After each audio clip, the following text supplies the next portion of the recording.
people start to realize our differences aren't as big as they seem. I couldn't really understand the magnitude of what was going on. I know a lot of people were affected. You know, it's still that divide. From the All Indiana Podcast Network and Wish TV, this is Our City, Our Voice. You look a lot different at it. Everybody was kind of spinning about what it was and what was happening. Everything's changed. Presented by Buick. As Veterans Day approaches, Wish TV is celebrating heroes, and tonight we're meeting a decorated Indiana native who just celebrated his 100th birthday. Yeah, hard to believe, right? Newsdate's Cody Adams reports why his family is just now learning of his heroic service in World War II. What can 160 years of experience teach you about the future? A lot, especially when it comes to protecting what matters. At Pacific Life, we've helped people and businesses confidently embrace the future with life insurance, retirement income, and employee benefits. With strategies built on strength and trust, and a promise to be here for you today and tomorrow. Ask a financial professional how Pacific Life can help you today. Pacific Life Insurance Company, Omaha, Nebraska, and in New York. Pacific Life and Annuity, Phoenix, Arizona. If Tom Ecoff is to be described as one thing, it's a family man. Dad made us feel like we had a Cinderella life. Now 100 years old, Tom has amassed quite the family. 4 kids, several grandkids, and great-grandkids. Excitement when we got to spend time together because he just made us smile. But it wasn't until recently they learned that he's also a true American hero. You know, growing up, I knew that he was in World War II, but really that was about it. At 19 years old, Tom decided he was going to enlist and join the fight in World War II. Originally, Tom wanted to fly planes, but he was declared colorblind. That's when a friend came up with a plan. I got an idea. Well, you want to go along with me? I said, what's the idea?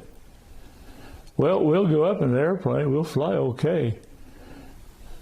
The big problem is you have to jump out. We joined the 82nd Airborne. Whew. That was some experience. The aircraft, you will see, took decades to develop.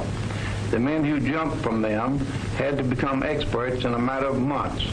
Tom trained at Fort Benning in Georgia. It took about a year, and then they got the call. His first major mission? June 6th, Allied headquarters. Under command of General Eisenhower, Allied naval forces supported by strong air forces began landing Allied armies on the northern coast of France. 1:30 in the morning, I jumped D-Day. We jumped at 785 feet. The flak was heavy coming over the channel, approaching the French shores. As we flew in and I jumped, tracer bullets from the ground came up at us. That's the only way my mind accepted the fact this wasn't training, this was actually combat. These guys wanted to kill you. So we returned the favor. Tom's time in service is like something from a movie. A near-death experience earned Tom the Bronze Star.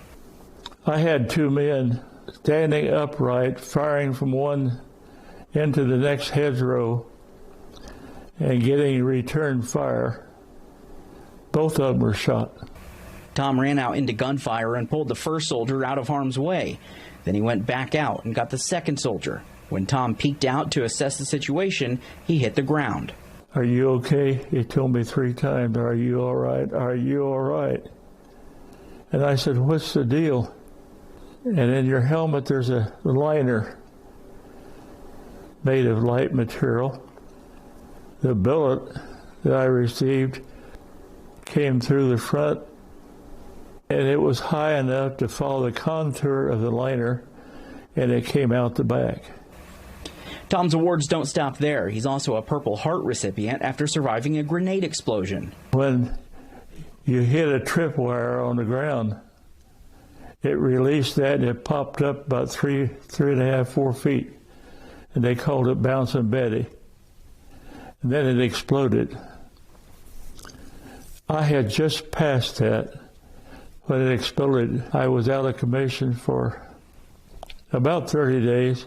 Tom had 9 pieces of shrapnel stuck in his back that the doctors couldn't remove during the war. They advised him not to jump anymore because if they moved, it could paralyze him. But Tom was fighting for something bigger than himself. I couldn't leave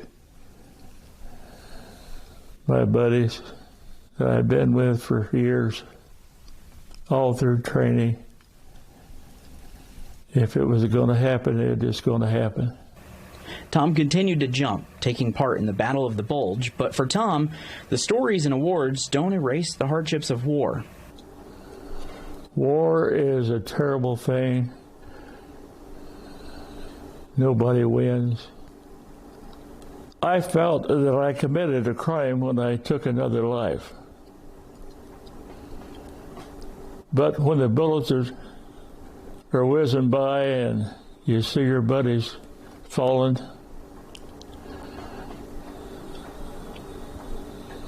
your mind changes. And you want to get that guy back. After the war, Tom returned home to Indiana, where he started his own trucking company. He did that for 27 years before closing down the company. He's built an amazing life beyond his heroism. And if you ask Tom what he's most proud of in his life, it's probably not the Purple Heart. I live every day for my family. That's the reason I'm here. If I didn't have them, life would not be interesting enough to continue on. I give them all the credit for my 100 years. Bless their hearts. From Wish TV, this is Our City, Our Voice, presented by Buick. Discover more at wishtv.com and when you follow Wish TV on Facebook. Also be sure to check out more great podcasts from the All Indiana Podcast Network now at allindianapodcastnetwork.com.